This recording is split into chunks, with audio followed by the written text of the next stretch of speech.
Hey guys, welcome back to my YouTube channel. My name is Hope and this is Hope's Dimension. Today I've been getting a lot of questions. How do I know the right partner to choose? Or how do I pick a life partner?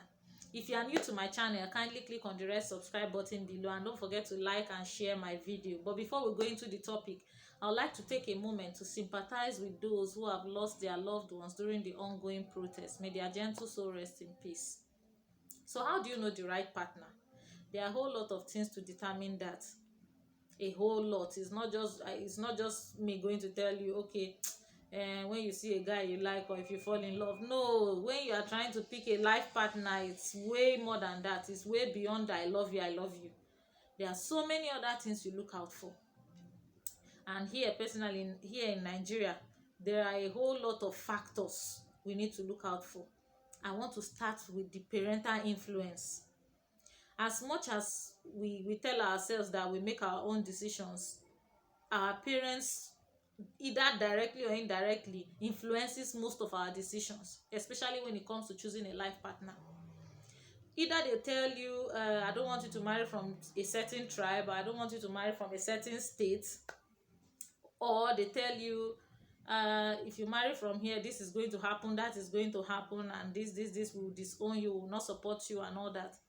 So either consciously or unconsciously, it's registered somewhere in your brain. So as a girl or as a guy and you are going out with a girl, and the minute you discover, oh, she's Igbo, you remember, and my mother used to say Igbo people, I shouldn't date Igbo people, and she will never like me to end up with this girl. Even if I bring this girl home, they will not accept her. You know it already. So there's no point to venturing into such a relationship because you know it's going to crash. But if you feel you are strong enough to convince your parents to accept her, good and fine. But those are some of the factors. I'm just going to lay them out. Another one will be religion. Some families are very strict when it comes to religion because you are not just going there to marry the girl on your own. You need the support of your family. We're Africans, in as much as we try to emanate the Western culture, we are still Africans. So we always need the support of our parents. We need their blessings. We need all that.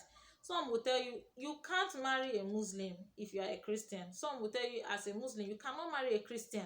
So you need to consider all those factors. And then the most important one will be the medical history of the person, the genotype. Do you know his or her genotype? That's one thing you need to know before going into a long-term relationship with a girl or a guy. You need to find out his or her genotype. Are you people compatible medically before dating her for like 4 years or 5 years and then coming up with the excuse that, oh, we are not medically compatible, you are AS and AS, we are going to have a sickle cell child, so I can't afford that, you break up with her. No, this is the time you need to, you know, list out those things you need to avoid when you are trying to pick a life partner.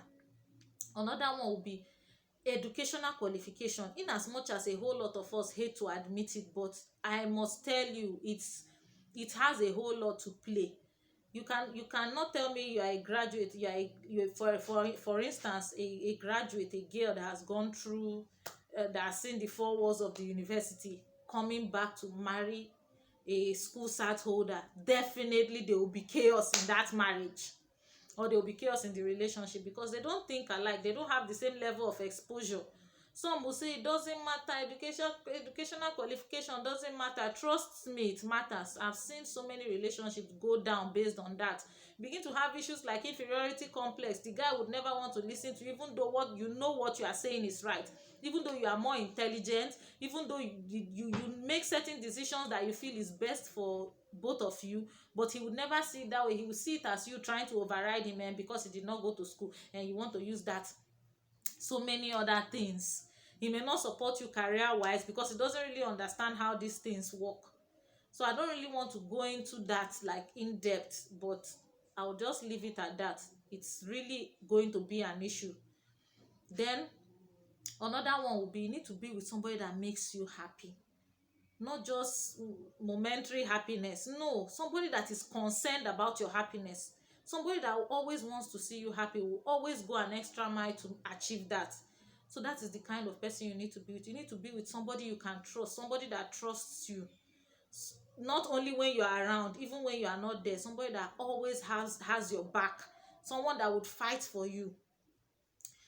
another way to know if you are in the right relationship, there are some level of peace you get when you are with the right person. Your heart is not always beating like, I'm not supposed to be here, I need to go, I need to. You will feel it internally that you are at peace, that you feel at home when you find that one person where each time you just want to be around that person because he makes you or she makes you feel at home, makes you relax, makes you be yourself, not somebody that makes you to pretend to be what you are not because you want to impress. Each time you go there you form, or you the guy, you flash her some fake things just because you want to meet up to a certain level. You are not with the right person. If you are with the right person, you would be yourself around that person. Nothing about you that will be hidden. If you like to sit down without your shirt, you would still feel free to do that when the person is around. If you like to eat with your hand, you will still do that even when the person is around. You just feel at peace. So there are 1,001 points I could have made, but I really don't want this video to be lengthy. So if you have further questions, I would like you to drop a comment in the comment section below, and don't forget to like and share my video. Thank you.